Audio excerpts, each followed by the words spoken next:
طيب بسم الله الرحمن الرحيم. الحمد لله رب العالمين وأفضل الصلاة وأتم التسليم على سيدنا محمد وعلى آله وأصحابه أجمعين. سبحانك لا علم لنا إلا ما علمتنا فعلمنا ما ينفعنا وانفعنا بما علمتنا. وقال رب اشرح لي صدري ويسر لي أمري واحلل عقدة من لساني يفقه قولي. أما بعد، السلام عليكم ورحمة الله وبركاته. Selamat pagi, saya ucapkan kepada semua hadirin dan hadirat. Terima kasih kerana masih lagi tahun 2020.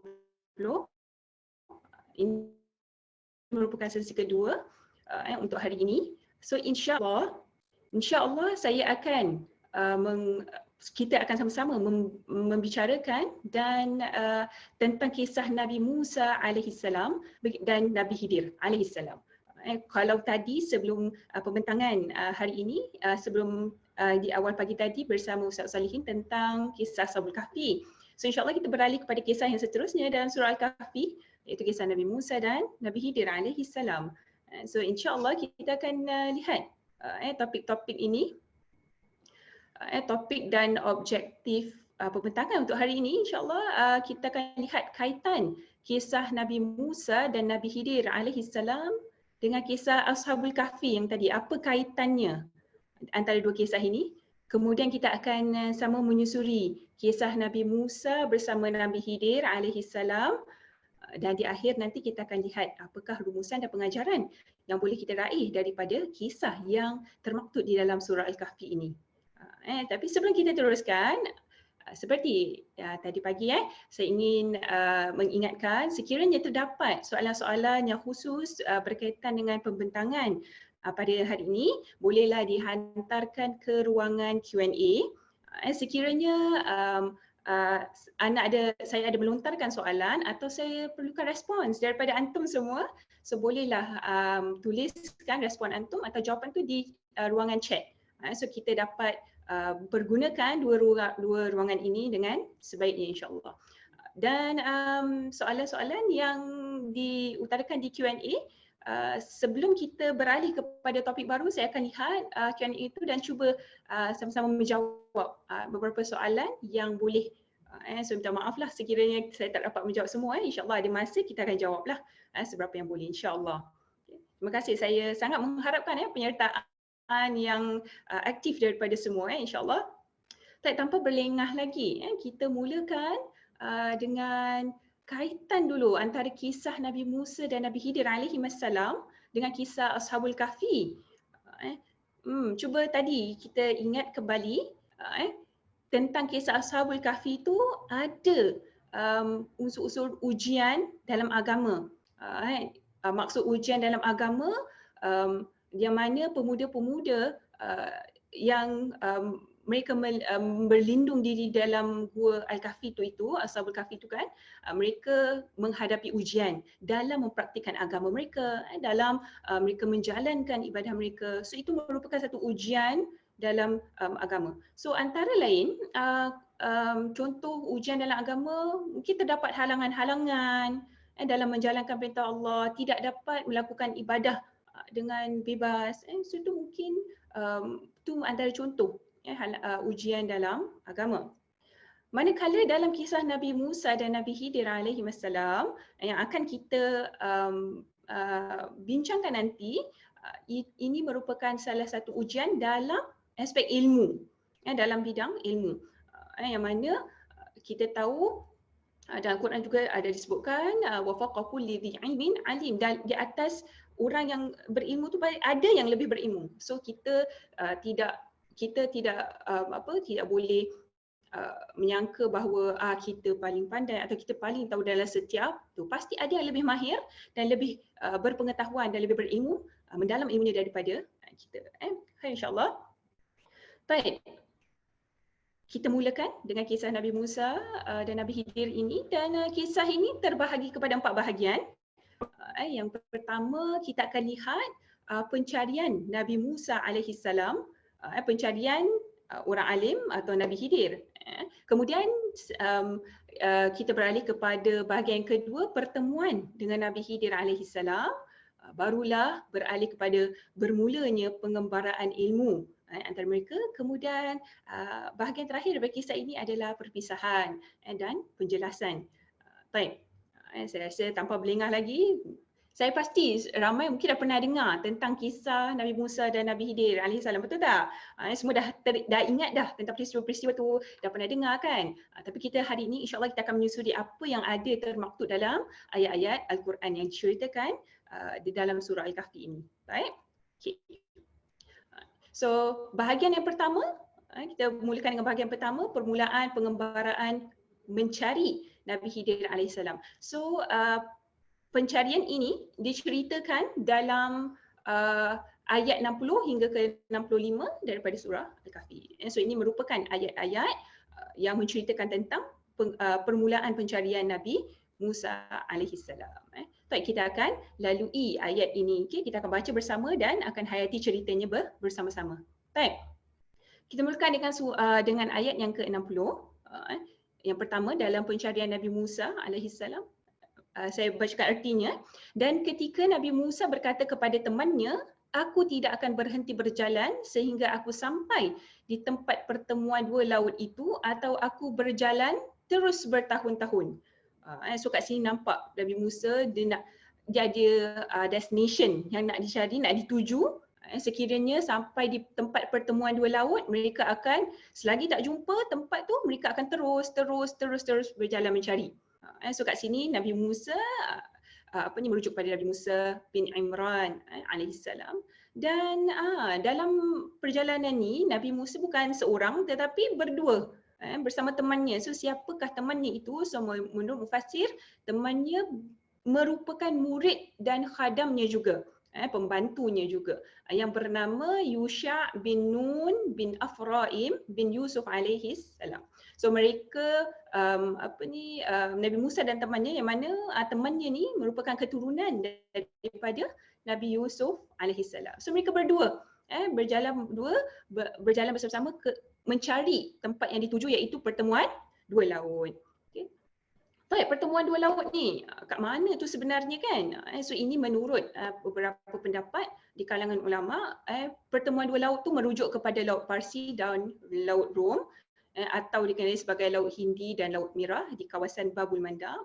Ada juga yang memberikan pendapat bahawa ianya merupakan pertemuan Laut Rom dan Laut Atlantik di berhadapan dengan Jabal Tariq. Tapi memandangkan tiada dalil yang kukuh di mana sebenarnya lokasi sebenar pertemuan dua laut ni. So adalah lebih baik untuk kita bertawakuf. Maksud bertawakuf tu kita tidak memuktamadkan mana-mana pendapat kerana tidak terdapat dalil yang kukuh. So kita tahu je mereka mencari sebenarnya tempat pertemuan dua laut tu kerana mereka yakin kat situlah adanya orang pandai, orang bijak pandai yang mereka cari. Okay, dalam ayat yang seterusnya, maka apabila mereka berdua sampai ke tempat pertemuan dua laut itu, lupalah mereka akan hal ikan mereka. Lalu ikan itu menggelunsur menempuh jalannya di laut yang merupakan lorong di bawah tanah. So mereka pun jalan. Bila dah sampai dekat pertemuan dua laut tu, mereka tak sedar. Mereka tidak sedar, mereka dah sampai kat tempat tu. So kat sini diberitahu juga dalam ayat ni, terdapat ada ikan kan, lupa akan hal ikan mereka. Bukan bawa ikan macam pet gitu bukan, tapi ikan tu merupakan sebagai bekalan makanan bagi mereka. So mereka tak tempat yang mereka tunggu-tunggu cari-cari tu, mereka dah sampai sebenarnya tapi tak sedar. Kemudian mereka lupa akan hal tersebut. Kat sini lupa tu maksudnya apa? Yusha atau teman Nabi Musa tu, kita lupa untuk ambil dan bawa ikan tu bila mereka teruskan perjalanan. Dan Nabi Musa pun lupa untuk ingatkan Yusha tentang ikan tadi tu. So dua-dua dah lupa kisah tentang ikan tersebut. Lalu ikan itu apa? Menggelunsur masuk balik ke laut. Masya Allah. So menurut riwayat, ada sebagian riwayat menyatakan Yusha berwuduk lalu ikan tu terkena percikan air dan ia hidup lalu meluncur masuk ke laut. Ulama memberitahu bahawa ikan itu dia hidup kembali ini kerana ini merupakan mukjizat daripada Nabi Musa alaihi salam. So kita tahu dan kita yakin bahawa setiap nabi mereka dikurniakan mukjizat. Tapi kita tidak wajib untuk mengetahui bagaimana ianya berlaku. Macam mana ikan tu boleh hidup balik. Itu semua maksudnya tak perlu kita bahaskan. Yang penting kita mengimani mukjizat yang diberikan kepada para nabi dan rasulullah ini. Okay. Baik, seterusnya so tadi tu mereka dah teruskan jalan, lupa kisah tentang ikan tadi. Kemudian apa berlaku seterusnya? Setelah mereka melampaui tempat itu, berkatalah Nabi Musa kepada temannya, bawalah makan tengah hari kita, sebenarnya kita telah mengalami penat lelah dalam perjalanan kita ini. Okay, so bawalah makanan tengah hari. Apa makanan tengah hari? Ikan yang jadi bekalan makanan tadi tu. Itu merupakan bekalan mereka. So sebenarnya kita telah mengalami penat yang lelah. So kalau that means nak berhenti kan, nak berhenti rehat kan. So penat dan lelah tu menjadi penyebab Nabi Musa teringat tentang makanan dia lah kan. Sebab dah penat, nak rehat, nak makan kan. So teringat tentang ikan tadi. Ini selepas mereka dah berjalan tau. Sebab mereka dah terlepaskan tadi kan, tak jumpa-jumpa kan. So berjalan. So ini dah masuk hari kedua mereka berjalan. So bila hari kedua tu, bila nak makan tengah hari tu baru teringat tentang ikan tadi. Baik. Kemudian seterusnya apa yang berlaku? Temannya berkata, Yusha berkata, tahukah apa yang telah terjadi ketika kita berehat di batu besar itu? So di tempat yang mereka berhenti, yang sebelumnya, sebelum Nabi Musa minta bekalannya, sebelum tu mereka ada dah melampaui kan tempat itu. Kat situ sebenarnya kan ikan tu hidup balik, kat situ tempat Nabi Musa rehat kat batu besar tu. So tempat Nabi Musa rehat dan berbaring di batu itu. So kat sini dia Yusha teringat tahu tentang ikan tu kan hidup balik kan. Dia lupa nak menceritakan kepada Nabi Musa akan kejadian ikan tadi tu. Sekarang ni lah yang dia nak since Nabi Musa tanya baru teringat tentang apa yang berlaku pada ikan tersebut. Barulah dia nak menceritakan kepada Nabi Musa. So dalam ayat 63 juga yang mana artinya sebenarnya aku lupa akan hal ikan itu dan tiadalah yang menyebabkan aku lupa daripada menyebutkan halnya kepada kamu melainkan syaitan, dan ikan itu telah menggelunsur menempuh jalannya di laut dengan cara yang menakjubkan. So Yusha kata, beliau berkata dia lupa nak ceritakan kepada Nabi Musa, tapi apa yang menyebabkan dia lupa adalah dia menyesallah akan kelupaannya sebab lupa nak menceritakan kepada Nabi Musa kan tentang peristiwa yang menakjubkan tu. Tapi yang melupakannya adalah syaitan. So kemudian dia kata itu merupakan satu perkara yang luar biasa yang berlaku sampai dia lupa nak ceritakan kepada Nabi Musa. So itu membuatkan dia ada sedikit penyesalan. Jadi bila Nabi Musa dengar tentang perkara tersebut, terus apa? Terus datang di benaknya tentang tempat itu. Itu bermakna perkara yang luar biasa yang berlaku tu kan, tempat itulah yang mereka cari sebenarnya. Yang mereka cari. So dalam ayat seterusnya dikatakan dalam artinya Nabi Musa berkata, itulah yang kita kehendaki. Mereka pun balik semula ke situ dengan menurut jejak mereka. Itulah tempat yang mereka kehendaki, tempat yang ada batu, tempat Nabi Musa berehat tu.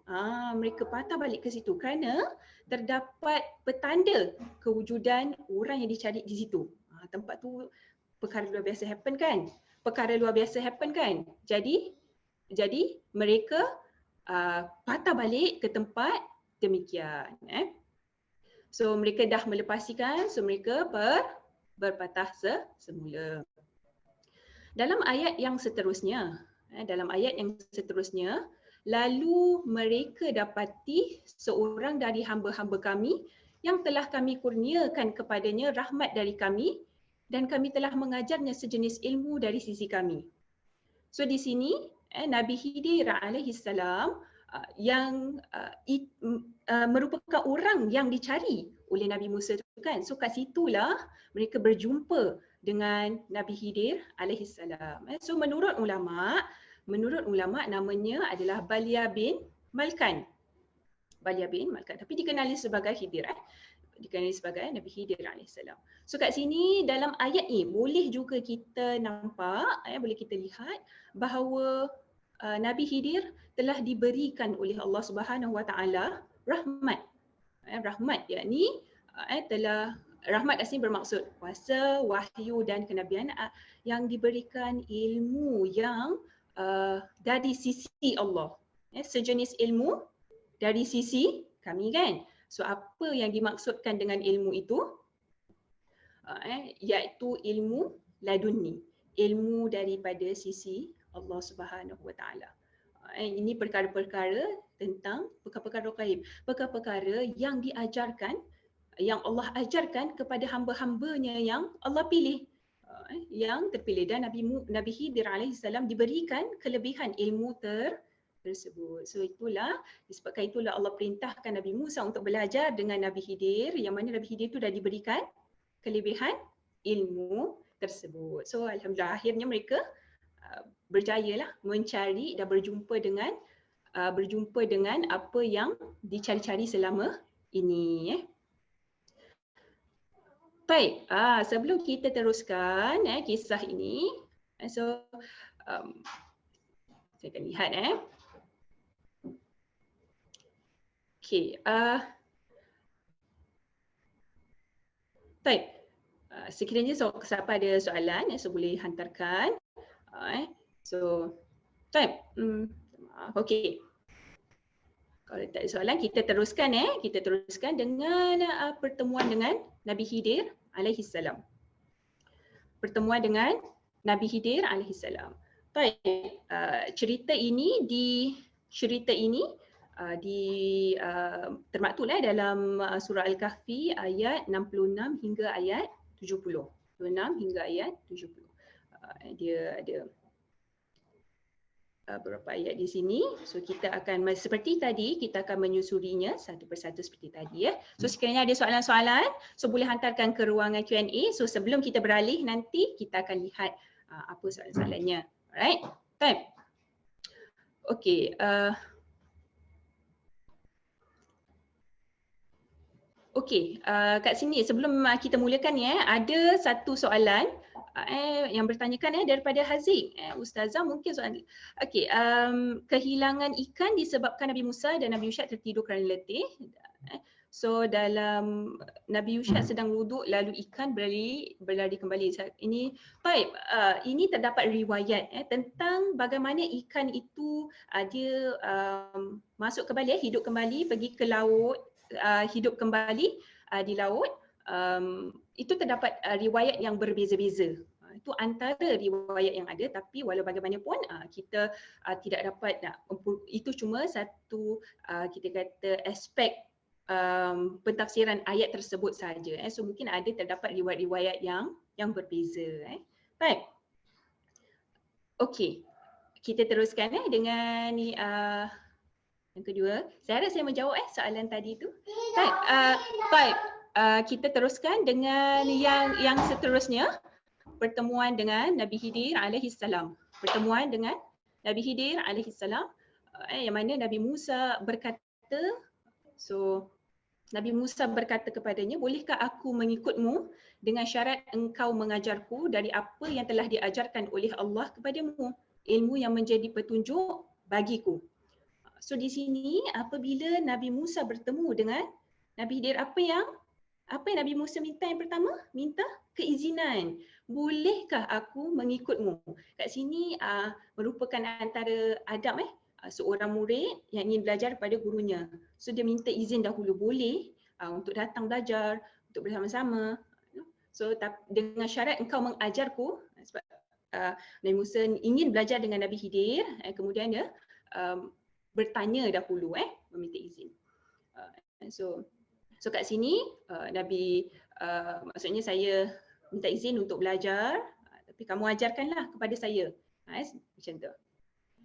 Kemudian Nabi Khidir menjawab, sesungguhnya engkau tidak sekali-kali akan dapat bersabar bersamaku. So kat sini kenapa Nabi Khidir beritahu macam tu kepada Nabi Musa, sesungguhnya engkau tidak dapat bersabar denganku. Kenapa? Sebab seorang Nabi Musa kan, dia nampak perkara-perkara yang dari zahirnya kemungkaran, pasti dia akan tegur. Kan? Seorang Nabi dia tidak akan berdiam.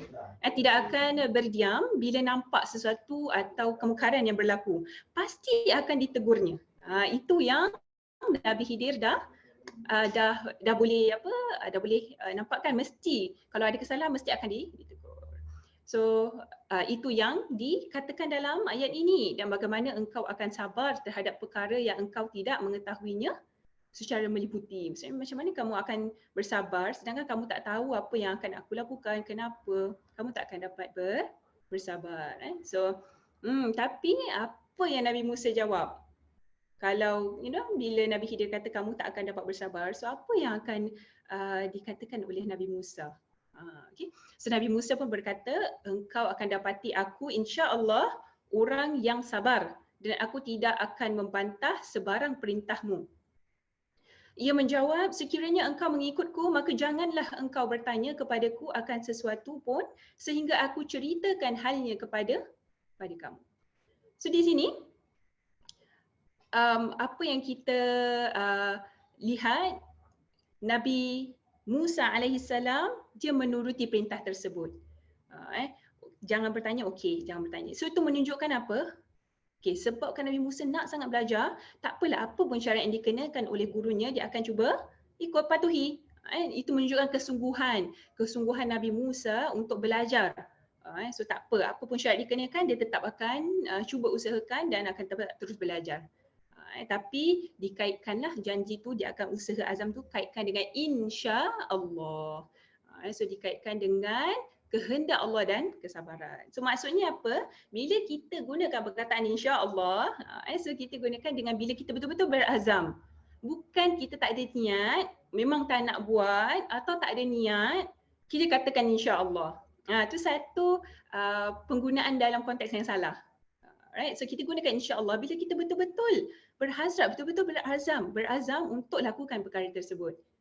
Tapi kita betul-betul bertawakal kepada Allah, kita akan cuba usahakan sedaya yang boleh, tapi sekiranya ada halangan yang berlaku, so tutup kepada kehendak Allah. Right?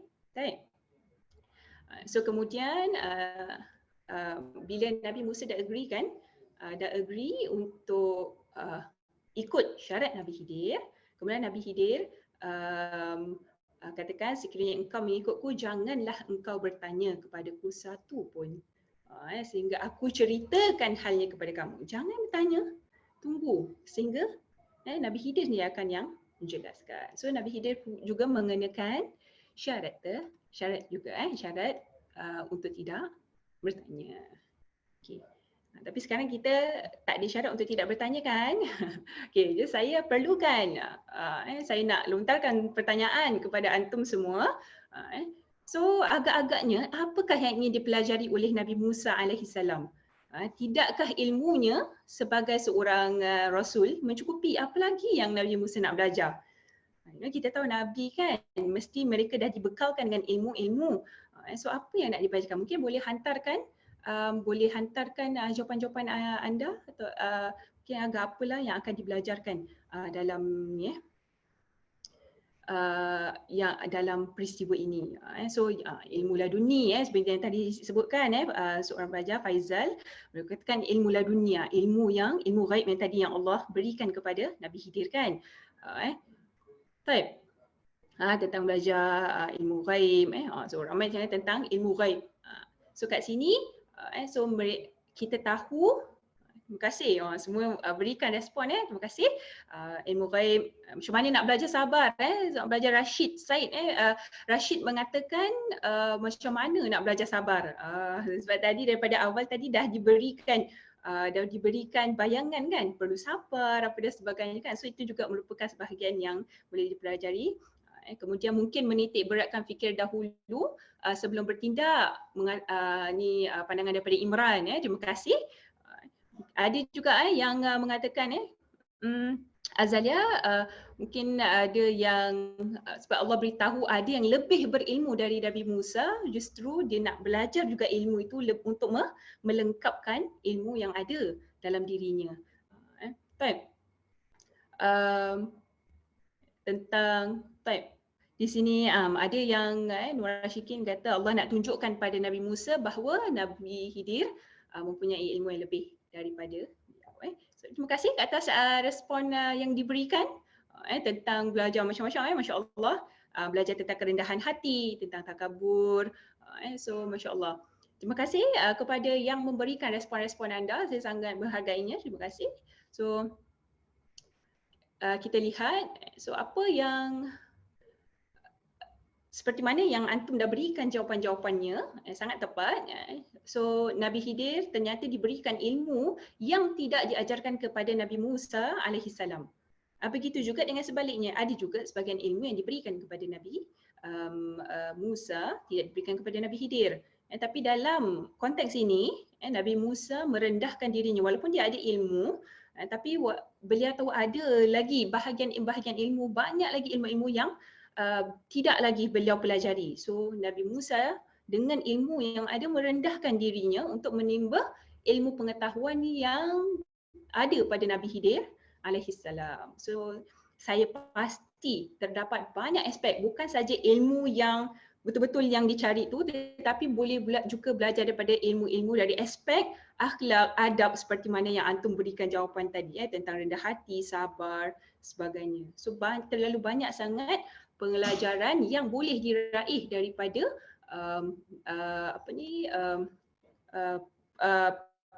pembelajaran dengan Nabi Khidir alaihissalam. Sebelum kita beralih kepada yang seterusnya tentang pengembaraan ilmu ni, apa yang berlaku, saya lihat tadi saya nampak ada soalan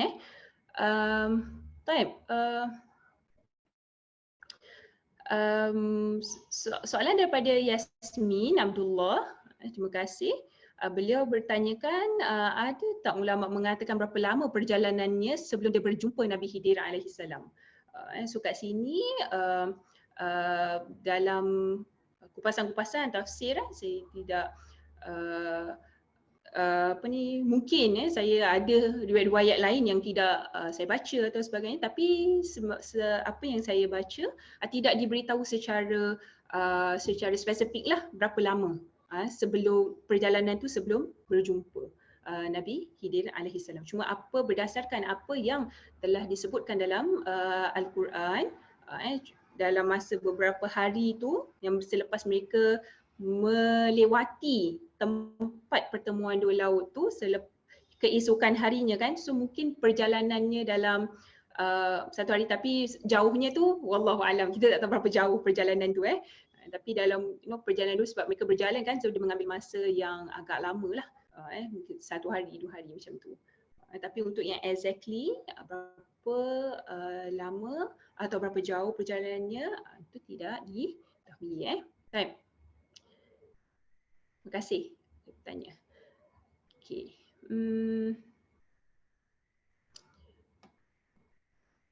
Kita lihatkan, saya lihat sebentar sekiranya type.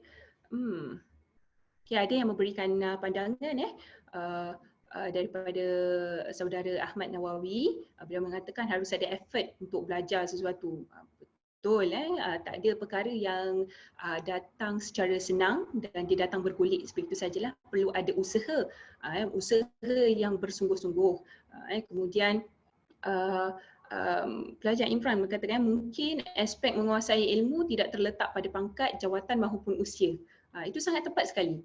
Ilmu dia tidak mengenal ilmu ni hanya untuk sebilangan orang, tapi ilmu itu boleh dipelajari selagi mana kita usaha dan ada keazaman untuk menuntut ilmu. Dan pastinya kita tahu setinggi mana pun kita belajar, pasti ada yang lebih berilmu, lebih mahir daripada kita.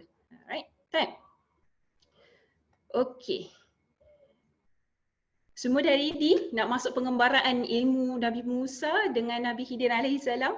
Dia tengok apa yang berlaku. Sekarang lah baru semua dah teringat kan tentang peristiwa-peristiwa. Ada 3 peristiwa yang berlaku, apa tu?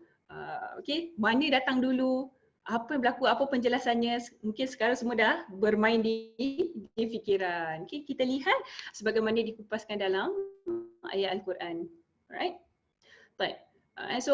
Tentang pengembaraan ilmu dari Nabi Musa dengan Nabi Khidir alaihi salam,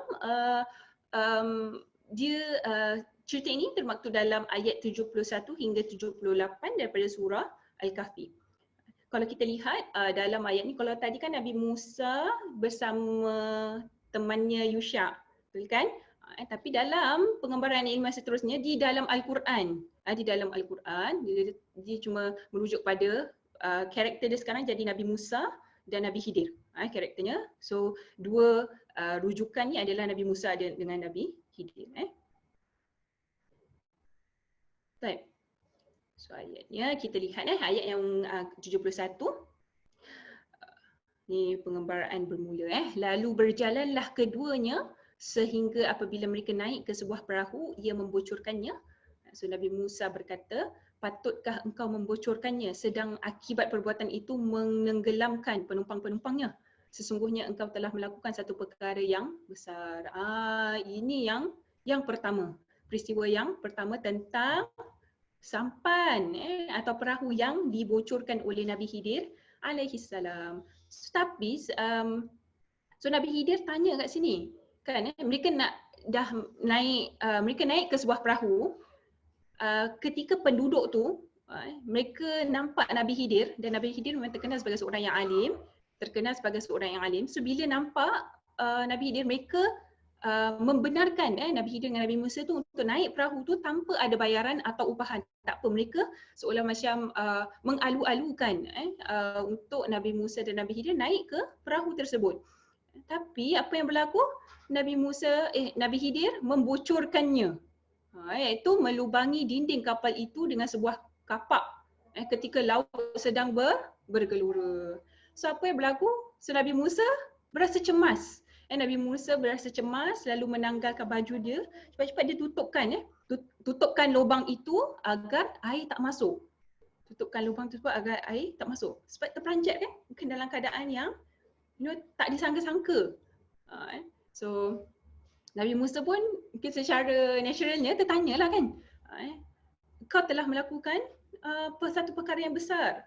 So diibarat dia secara zahirnya ia diibaratkan orang dah berbudi, beri naik sampan, kemudian kita rosakkan pula sampan tersebut. So kita fahamlah tentang apa reaction yang datang daripada Nabi Musa alaihi salam. Dalam ayat yang seterusnya, ia menjawab, so Nabi Khidir menjawab, bukankah aku telah katakan bahawa engkau tidak sekali-kali akan dapat bersamaku? Ini dah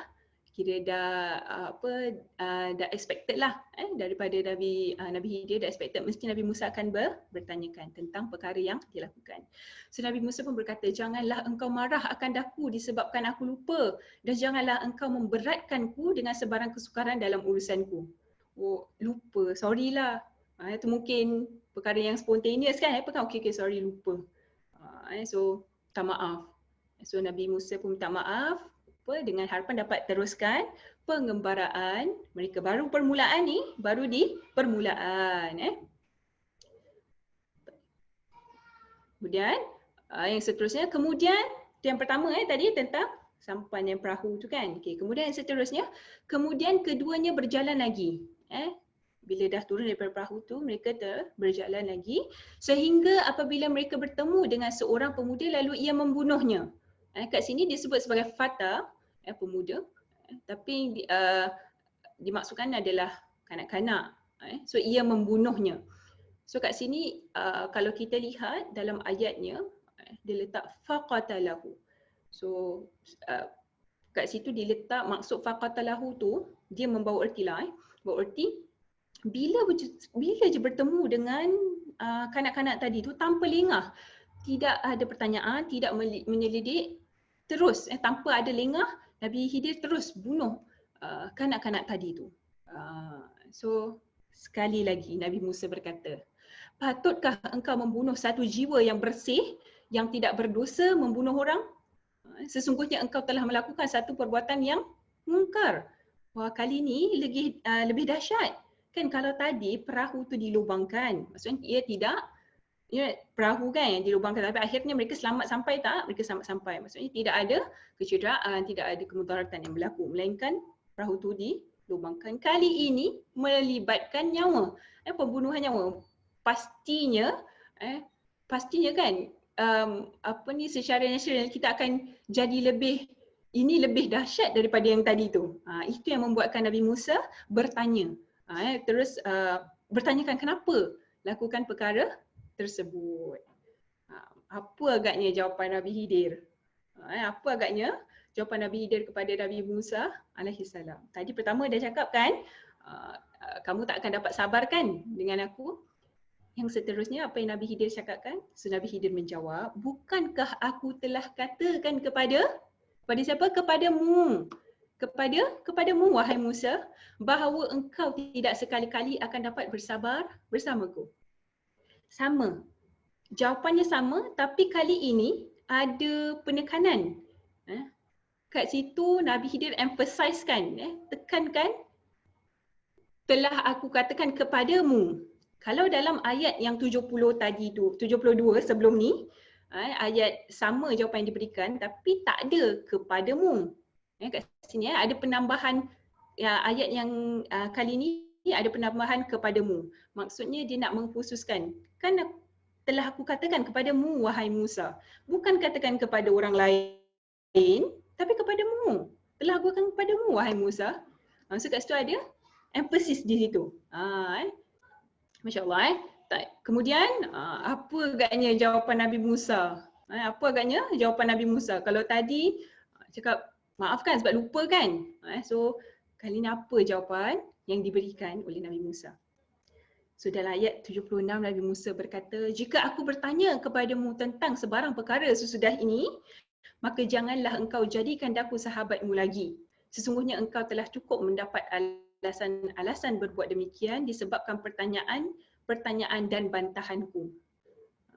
So apa Nabi Musa kata? Okeylah, Nabi Musa pun terpaksa akur kan, sekiranya kalaulah lepas ni aku buat lagi, maka dah sampai di situlah, terhentilah pengembaraan ini. So Nabi Musa terpaksa akur tentang perkara sebab apa? Tidak dapat berpegang pada syarat yang dikenakan oleh Nabi Khidir alaihissalam. So kat sini dicakaplah kalau buat lagi sekali, kalau aku tanya lagi sekali, that mean akan berakhir di situ. So okey, teruskan lagi kan Nabi Khidir, teruskan lagi. So yang ketiga apa yang berlaku? Tadi dah sampan, kemudian dah bunuh budak, third apa? Apa dia? Betul, ada kena-mengena dengan apa? Tembok, betul tu. Baik, yang seterusnya adalah tentang tembok tadi tu. Dalam surah Al-Kahfi ayat yang ke-77 disebutkan, kemudian keduanya berjalan lagi sehingga apabila mereka sampai kepada penduduk sebuah bandar, bandar ni ulama tafsirkan dia sebagai negeri Antakya. So insyaAllah akan ada kisahnya akan dibentangkan dalam sesi yang akan datang. Mereka meminta makan kepada orang-orang di situ, lalu orang-orang itu enggan menjamu mereka. So mereka minta makan, mungkin kerana lapar kan, so minta makan untuk dijamu, tapi tidak ada yang ingin memberikan mereka makanan, tidak ada yang ingin menjamu mereka. So apa yang berlaku? Okey, memandangkan tak ada yang nak menjamu mereka, mereka tak boleh nak buat apa kan, takkan nak paksa pula kan, so tak boleh nak apa, so mereka teruskan. Kemudian mereka dapati di situ sebuah tembok yang hendak runtuh, lalu ia membinanya. Siapa yang membinanya? Nabi Khidir binanya. So di dalam sebuah riwayat yang sahih, Nabi Khidir alaihissalam sapu dengan tangannya, maka tembok itu menjadi tegak dan mantap. Ini merupakan mukjizat atau karamah Nabi Khidir alaihissalam, merupakan mukjizat Nabi Khidir alaihissalam. So bila Nabi Musa nampak Nabi Khidir lakukan demikian, apa yang Nabi Musa katakan? Jika engkau mahu, tentulah engkau berhak mengambil upah mengenainya. Kan? Tadi kita minta makan, orang tak nak kasih kan. Tapi sekarang kita Nabi Khidir naikkan tembok, kalau nak kita boleh tuntut hak. So kat sini Nabi Musa dah seolah-olah mempersoalkan lah kan, mempersoalkan apa yang dilakukan oleh Nabi Khidir alaihissalam. Nak buat tapi kenapa tak nak ambil upah orang, tak nak tak nak buat kebaikan kita, kenapa kita buat kebaikan pada orang kan? Kalau nak kita boleh dapatkan upahnya, mungkin dengan dia upah tu kita boleh beli makan kan, macam tu kan. Tapi apa yang berlaku? Seperti mana yang dijanjikan tadi kan, Nabi Musa sendiri yang janjikan, sekiranya aku tanya lagi maka terhentilah pengembaraan tu kan. So Nabi Khidir pun menjawab, inilah masanya perpisahan antaraku denganmu. Aku akan terangkan kepadamu maksud yang engkau tidak dapat bersabar mengenainya. So kita nampak kat sini Nabi Musa pun tidak lagi berikan alasan atau tidak lagi meminta peluang untuk kita teruskan lagi. Sebab apa? Beliau telah berjanji. Beliau telah tadi dah berikan kata-katanya kan, untuk sekiranya kalau beliau tanya lagi maka terhentilah. Maka beliau pun akur dengan perkara tersebut. So Nabi Khidir pun katakan itulah dia. Sampai di sini sahajalah pengembaraan ilmu ni. Dalam ayat ni kan Nabi Khidir sebutkan, aku akan jelaskan kepadamu peristiwa-peristiwa tadi. Boleh kan? Aku akan jelaskan kepadamu peristiwa-peristiwa tadi. Tapi kat sini ditambah peristiwa yang engkau tidak dapat sabar mengenainya. So ni dia ibarat macam satu sindiran kepada Nabi Musa alaihissalam. Sebab dia apa? Daripada awal lagi, sebelum mula pun Nabi Khidir dah cakapkan kepada Nabi Musa bahawa kau tidak akan dapat bersabar. Tapi Nabi Musa dengan penuh kesungguhan berkata, insya-Allah aku akan sabar. So kat sini pun belajar tentang kesabaran juga tadi seperti yang disebutkan oleh pelajar tadi tu okey, baik. Dah masuk dalam ni fasa yang terakhirlah. So pengembaraan ilmu tu dah terhenti di situ. So masuk pula tentang penjelasan Nabi Khidir kepada peristiwa-peristiwa tadi Okey. Baik, kat sini semata ada soalan yang bertanyakan yang dibunuh ialah budak atau pemuda. So kalau dalam Al-Quran tu dia letakkan fatal sebagai pemuda, tapi ada definisi yang berbeza-beza tentang pemuda ni. Siapa yang masuk dalam kategori pemuda? So dia di antara macam kanak-kanak, kanak-kanak yang kecil yang mungkin belum mencapai usia akhir baligh yang sepenuhnya. So mungkin termasuk dalam kategori itu. So terdapat pelbagai riwayat tentang perkataan pemuda itu sendiri. Baik. Tapi kat sini bolehlah kita lihat dia sebagai budak lah yang bukan orang dewasa orang dewasa tapi di bawah itu. Baik. Kita teruskan dengan bahagian terakhir tentang perpisahan dan penjelasan. Penjelasan kepada 3 perkara tadi tu. Apa penjelasan tentang 3 perkara tadi tu? Yang pertama apa tadi? Yang pertama tentang pertama tentang membocorkan kapal atau sampan tadi perahu tadi tu. Perahu. Bocorkan perahu tadi. Kemudian beralih kepada membunuh seorang kanak-kanak. Kemudian yang terakhir tadi adalah membina tembok yang hampir runtuh. Masanya sekarang untuk menguji minda. Okey, so ini kita boleh sama-sama lah kita uji minda kita sama-sama. Baik, soalan yang pertama, tu boleh cuba jawab sendirilah. So apakah tujuan Nabi Khidir alaihissalam membocorkan kapal tersebut? Okay, saya berikan 3 jawapan. Adakah kerana pemilik kapal orang yang alim? Orang yang alim, maafkan saya, orang yang zalim. Orang zalim.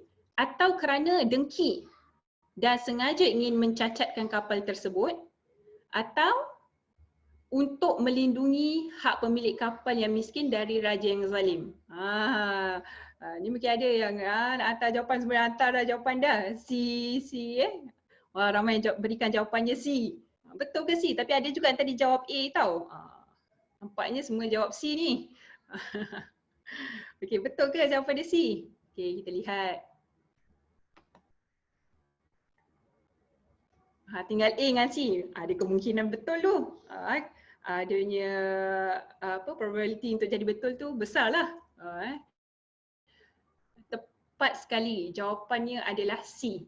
Untuk melindungi hak pemilik kapal miskin dari raja yang zalim. Ini diberitahu dalam surah Al-Kahfi dalam ayat 79. Adapun perahu itu dipunyai oleh orang miskin yang bekerja di laut. Oleh itu aku bocorkan dengan tujuan hendak mencacatkannya. Memang sengaja Nabi Khidir bocorkan kerana di belakang mereka ada seorang raja yang merampas tiap-tiap sebuah perahu yang tidak cacat. So kalau kita lihat kat sini, Nabi Khidir lakukan perkara tu untuk nak sebenarnya menjaga kebaikan dan menjaga kepentingan orang miskin tadi tu. Kan So sekira sebab itu Nabi Khidir bocorkan, tapi ianya tidak sampai memudaratkan lah. Bocorkan kerana apa? Bila dah terlepas daripada raja tu, maka pemilik tersebut boleh memperbaiki perbaiki balik perahunya, so dia bukanlah satu kerosakan yang sangat besar. So di sini Nabi Khidir nampak kita lihat ditimbangkan dua perkara ni, sama ada membocorkan perahu tu supaya tidak dirampas oleh raja atau biarkan perahu tu dirampas oleh raja, kemudian orang miskin ni akan merana lah kerana tiada perahu, mungkin sumber pendapatan dia dan sebagainya. So kat sini Nabi Khidir melakukan kemudaratan yang lebih ringan. Memang dua-dua mudarat. Tapi tak boleh hilap, perlu lakukan salah satu untuk menyelamatkan. Maka dilakukan kemudaratan yang lebih ringan. Iaitu dengan hanya melubangi sedikit perahu tersebut. Terima kasih yang memberikan respon tadi. Tepat jawapan anda. Soalan yang seterusnya. Apakah tujuan Nabi Khidir alaihissalam membunuh kanak-kanak tersebut? Adakah tujuannya untuk melindungi ibu bapanya daripada menjadi kufur disebabkan anak mereka? Atau balasan bagi dosa yang dilakukan ibu bapa kanak-kanak itu? Atau C, untuk menjadi pengajaran buat orang kampung agar mendidik anak dengan baik? Kita tengok kat sini, semua dah kasihkan jawapan dah, dulu datang. Okay, jawapannya A. Semua beritahu A ni. Betul ke A? Bukan C ke? Jadi pengajaran bagi semua. Semua sebulat suara mengatakan A. Kita lihat jawapan dia. A atau B? Sangat tepat. Masya Allah, marah. So jawapannya adalah A, untuk melindungi ibu bapa daripada menjadi kufur disebabkan anak tersebut. Okay, kita lihat apa yang disebut dalam Al-Quran.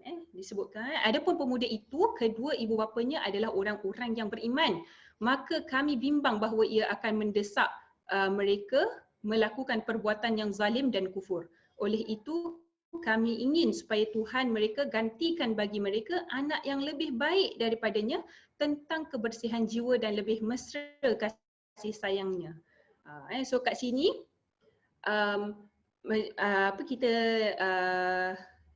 yang seperti mana yang kita sebutkan tadi, Nabi Khidir diberikan ilmu ghaib kan, diberikan ilmu yang tidak diketahui. So beliau lakukan perkara tersebut supaya apa? Supaya anak tu tadi tidak menjadi penyebab ibu bapa dia menjadi kufur. Kerana apa? Kerana ibu bapa sayangkan anak dan menuruti kehendak anak. So ibu bapa yang beriman, yang baik itu tadi ditakuti akan memenuhi kehendak anak lalu jatuh kepada kufur. So semoga Allah gantikan mereka dengan anak yang lebih baik. Itu boleh menjadikan apa kat sini, anak tu sebagai ujian lah. So kalau anak kan kita kata dalam Al-Quran Allah kata anak itu juga merupakan antara fitnah. So fitnah di sini adalah sekiranya anak tu melakukan maksiat atau anak tu menjadi punca melaku perkara-perkara dosa dan maksiat. So itu menjadi ujian bagi ibu bapanya. Yang beriman. Baik, yang terakhir, apakah tujuan Nabi Khidir alaihissalam membina tembok yang hampir runtuh itu? Apa tujuan Nabi Khidir naikkan tembok tu? Adakah bagi menunjukkan keindahan akhlak baginda kepada penduduk bandar tersebut? atau untuk memelihara harta dua anak yatim yang ditinggalkan bapa mereka? Atau C, untuk mendapatkan upah agar dapat membeli makanan? Kita lihat apa jawapannya. Siapa nak berikan jawapan dia ni? Masya Allah, Nuriana Rusli, Zarina, Yati, Siti Syazwania, semua sebulat suara. Masya Allah. Semua sebulat suara mengatakan jawapannya adalah B. Masya Allah. Okay, so kita lihat jawapan dia. B atau C? B, tepat sekali. Masya Allah, tepat sekali. Jawapannya adalah B, yakni untuk memelihara harta dua anak yatim. Ini disebutkan dalam ayat yang seterusnya. Dalam ayat yang ke-82 antara lain artinya, adapun tembok itu pula adalah ia dipunyai oleh dua orang anak yatim di bandar itu dan di bawahnya ada harta terpendam, harta yang disimpan kepunyaan mereka dan bapa mereka pula adalah orang yang saleh. Maka Tuhanmu menghendaki supaya mereka cukup umur dan dapat mengeluarkan harta mereka yang terpendam itu sebagai satu rahmat dari Tuhanmu.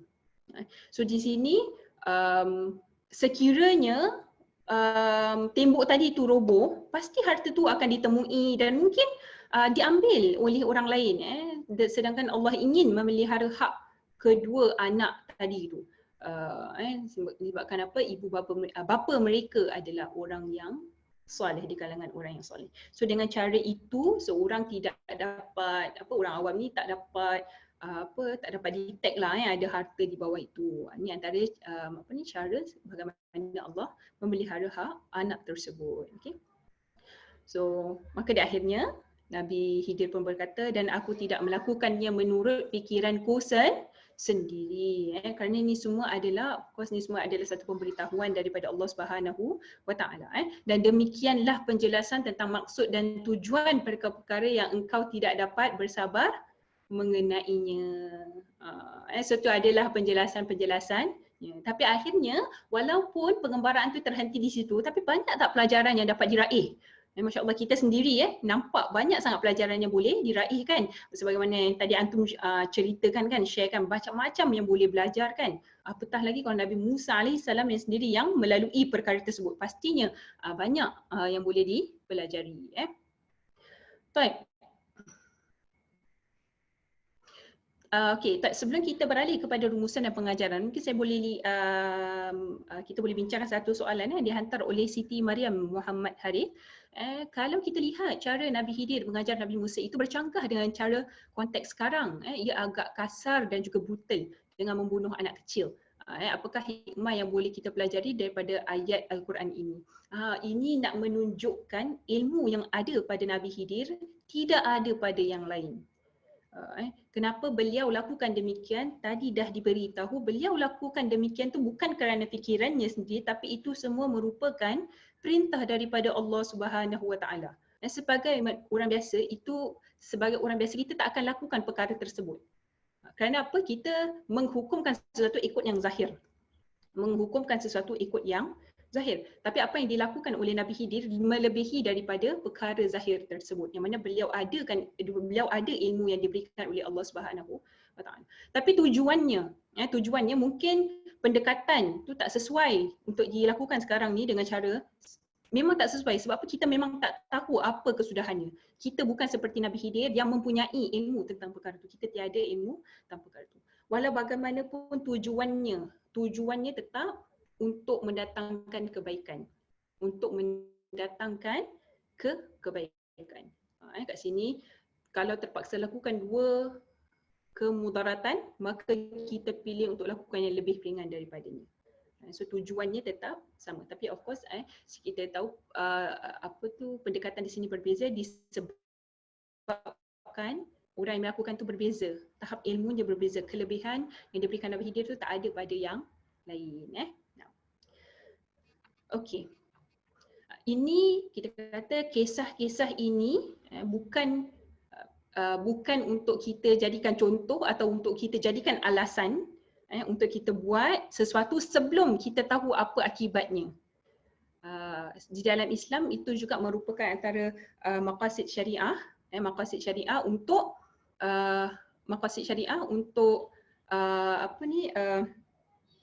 maqasid syariah untuk tidak melakukan satu perkara sebelum perkara itu berlaku. Baik. Okey, sebentar ya.